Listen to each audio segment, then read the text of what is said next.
जैसे कि अगर आज आप हिस्ट्री लिख रहे हैं, आज अगर आप मेहनत कर रहे हैं, मैं आपको गारंटी के साथ कह सकता हूं कि आने वाले 10 या 12 साल के बाद जब एक स्टेज पर आप होंगे और जब आप ऐसी सिचुएशन की बात अगर बताएंगे तो शायद 99% लोग बिलीव नहीं करेंगे आपकी बात। कि यार ये तो हमारा मन बहलाने के लिए एक स्टोरी सुना रहे हैं। ऐसा कहीं होता है क्या? ऐसा कहीं होता है? तो शायद हमें भी वो सब चीजें आज एक काल्पनिक कहानियां लगती हैं, लेकिन अगर दिल की गहराई से, अगर आप आत्मा की गहराई से अगर आप सोचे तो उसमें पाएंगे कि वो सच्चाई है, आज भी है। तो आखिर उन्होंने ऐसा क्या कर लिया कि हम पूरी जिंदगी 30 साल, 40 साल, 50 साल या अपना जितना जिंदगी आप जी चुके हैं उतना टाइम तक आपकी मेहनत में कोई कमी नहीं है, आपकी ताकत में कोई कमी नहीं है, आपकी काबिलियत में कोई कमी नहीं है। आपने जो भी रास्ते चुने हैं अपनी तरफ से बेहतर चुने हैं, आपने कोई गलत तो चुने नहीं है। आपने जो भी कर्म किए अपनी तरफ से अच्छा कर्म किया है, बेहतर किया है। यस और नो? क्या जानबूझ के यहाँ बैठा कोई भी इंसान गलत कर्म करना चाहता है या करता है? नहीं। क्या जानबूझकर आप किसी को बुरा करना चाहते हैं या करते हैं? बिल्कुल नहीं। क्या कभी आप ये चाहते हैं कि किसी का नुकसान हो जाए? बिल्कुल नहीं, बिल्कुल भी नहीं। लेकिन लाइफ में अगर आप देखेंगे, ज्यादातर लोगों से आप सुनेंगे आज जमाना बड़ा खराब है, आज भाई भाई का नहीं है, आज दोस्त का नहीं है दोस्त कोई, आज कोई रिश्ता काम का नहीं है, आज सभी मतलबी है, आज जमाना बड़ा बदल गया है। यस और नो? टाइम बड़ा खराब। यस और नो? क्यों क्यों कहते हैं हम लोग? ये कहते हैं कि और सुनते भी यही है कि सच की जगह तो है ही नहीं। हर कोई झूठ में जी रहा है, हर कोई चोरी कर रहा है, हर कोई धोखा दे रहा है। लेकिन अगर मैं उसी से ये बात पूछता हूं तो आपकी बात करें साहब, नहीं मैं बिल्कुल नहीं, बिल्कुल नहीं।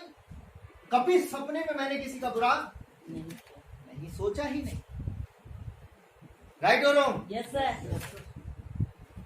तो मैंने मेरे अपने आप से रियलाइज किया कि मैं जितने भी लोगों से मिला हूं उसकी जबान से मैंने ये जरूर सुना है कि जमाना बदल गया है। उसकी जबान से मैंने ये जरूर सुना है कि तकलीफें मेरी वजह से नहीं है, इसकी वजह से।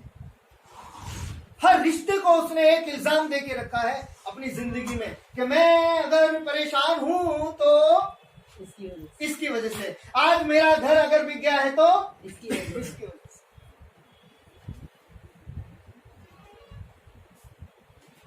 ये कॉमन है, ये आम बात है। लेकिन इससे एक चीज सीखने को जरूर मिलती है, क्योंकि जब मैंने हर कहीं ये सब चीजें सुनी और एक एक इंसान से पूछा कि जब उसने दूसरों को बेईमान बताया तो मैंने उससे पूछा, उसने ईमानदार बताया। जब दूसरों को उसने चोर बताया और मैंने उससे पूछा तो अपने आप को चोर उसने नहीं बताया। जब उसने दूसरों को खराब बताया, मैंने उससे पूछा तो उसने अपने आप को खराब नहीं बताया, उसने अपने आप को अच्छा ही बताया, उसने अपने आप को मेहनती ही बताया, उसने अपने आप को सच्चा ही बताया, उसने अपने आप को यहाँ तक ये बताया कि काश मेरे हाथ में हो, मेरे बस में अगर हो तो मैं इस पूरे संसार को खूबसूरत दुनिया बना दूं, मैं सबकी मदद करूं। काश कि मुझ पे ऐसा कुछ हो जाए, काश मेरे हाथ में हो सके तो मैं लोगों की मदद करूं, मैं लोगों का भला करूं, मैं लोगों के घर बना दूं, मैं लोगों को तकलीफ में ना देखूं। लेकिन क्या करूं, मैं मजबूर हूं, मैं इस लायक नहीं हूं, मुझे इस लायक बनाया ही नहीं। तो फिर ये बात हम कैसे नहीं समझ पा रहे हैं कि और यकीन कैसे कर लेते हैं कि जमाना खराब है और हर कोई धोखेबाज है। तो मैंने इस चीज को सीखने का एक कोशिश किया कि ये सिर्फ हवाई बातें जो फैल गई है, ये सिर्फ हवाई बातें जो फैल गई है, जो शब्द निकले हैं कभी किसी के मुंह से और वो फैल गए हैं, जो आवाजें कहीं से उठी हैं वो फैल गई हैं, तो उन्होंने हम लोगों के दिलों में एक डर को पैदा कर दिया, एक घबराहट को पैदा कर दिया है। कुछ भी करने के पहले उसके परिणाम को 1000 बार सोचने पे मजबूर कर दिया है, और वो 1000 बार सोचने में शायद आपका जिंदगी का बहुत सारा वक्त चला जाता है और उस काम को करने का सही समय भी निकल जाता है। तो मैंने हर एक इंसान से यही जान पाया कि वो एक सच्चा इंसान है। मैंने हर एक इंसान से यही जान पाया कि वो एक अच्छा इंसान है। मैंने हर एक इंसान से यही जान पाया कि वो एक मेहनती इंसान है। मुझे कोई खराब नहीं मिला, मुझे कोई धोखेबाज नहीं मिला। हजारों के लाखों के लोगों से गुजरा हुआ हूं मैं इस छोटी सी जिंदगी में, और जब से तो इस जीकेएम परिवार में आया हूं तब से तो हालात ही बदल गए। तो हम सबसे पहला, मेरा आपसे ये बात करने के पीछे जो कारण है वो यही है कि धोखों से डरने की जरूरत नहीं है, नुकसानों से घबराने की जरूरत नहीं है, तकलीफों से घबराने की जरूरत नहीं है। वो इंसान ने इसलिए कहा कि तुम जो सोचते हो होता वही है, लेकिन तुम्हारे कर्म उसे बिगाड़ देते हैं। वो इसलिए उसने कहा कि जब तुमने अच्छा सोचा तो होना शुरू हुआ अच्छा, लेकिन तुमने जब कर्म किया तो उसमें शायद गड़बड़ी निकल गई। काम तो अच्छे किया, लेकिन आपसे मैं और इसमें प्रश्न पूछता हूं कि जब आप सोचते हो तो अकेले होते हो, लेकिन जब आप कर्म करते हो तो राइट। आपका कोई भी कर्म अकेले का कभी नहीं हो सकता। आपके हर कर्म में सबके कर्म जुड़े होते। डिटेल में तो बात नहीं कर पाएंगे, लेकिन एक एग्जांपल, मैं बहुत अच्छा से गाड़ी चला लेता हूं और मैं बहुत अच्छी ड्राइविंग कर रहा हूं, फिर भी अगर चोट लग गई है तो किसी का कर्म जुड़ा है, राइट और रॉन्ग? किसी का कर्म जुड़ा है।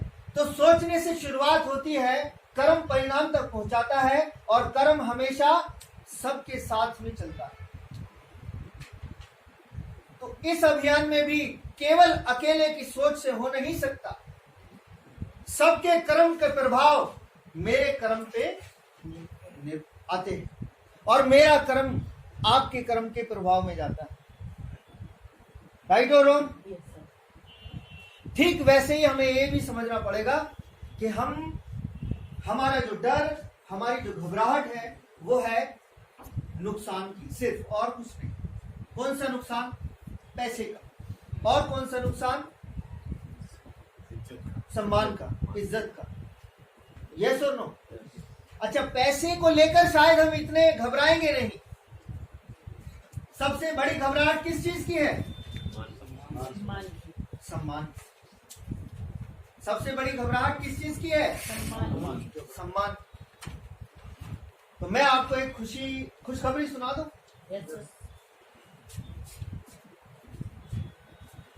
सम्मान को पाना है कि बचाना है? एक बात, सम्मान आपको पाना है या बचाना है? तो सम्मान को बचाने वाले कभी सम्मान पा नहीं सकते, और सम्मान को पाने वाले कभी सम्मान बचा नहीं सकते।